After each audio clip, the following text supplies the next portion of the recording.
Сәлеметсіздер ме, оқушылар? Бүгінгі жаңа сабақ 46-шы сабақ. Қуаныш сыйлауда бақыт. Құштарлық. Корабльді басқарып, көк жүзіне самғармын. Канал қазып, тас жарып, мұхиттарды жалғармын.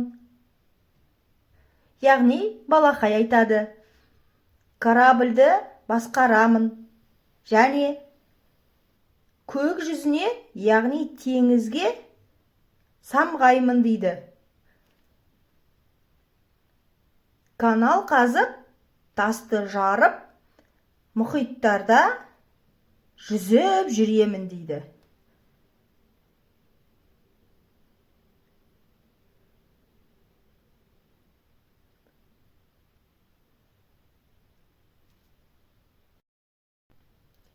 Таңдандырар бар елді, ғажап үйлер салармын. Балақай айтады. Барлық елдерді таңдандырар әдемі ғажап үйлер салармын дейді. Биік-биік, әсемде түрлі үйлерді салады.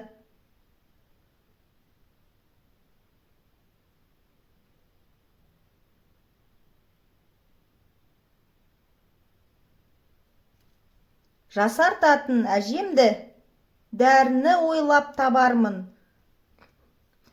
Балақай айтады. Әжемді жасартатын, жап-жас қылатын, әдемі қылатын дәріні ойлап табармын дейді. Және ол дәріні ішкен кезде әжесі сұлу болып кетеді. Және жас болады. Оны көріп, балақай өте қатты қуанады. Мұзды жарып зырлайтын кемемен жол асармын. Балақай айтады. Кемемен мұзды жарып зырлаймын. Жол асамын дейді. Бұзылмайтын, сынбайтын ойыншықтар жасармын. Балақай өзінің қолынан ойыншықтар жасайды. Олар бұзылмайды және сынбайды екен. Бұзылмайтын, сынбайтын өте сапалы ойыншықтар жасайды. Ертегінің сарайын жер астынан табармын. Жұлдыздардың талайын қолыма алып санармын. Жер астындағы ертегілердің сарайына барамын. Және ол жердегі жұлдыздарды ұстап санаймын дейді.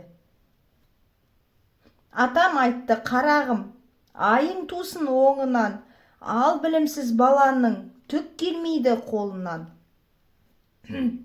Балақайға атасы айтады. Қарағым, айың оңынан тусын, яғни жолың болсын. Ал білімсіз баланың қолынан ештеме де келмейді.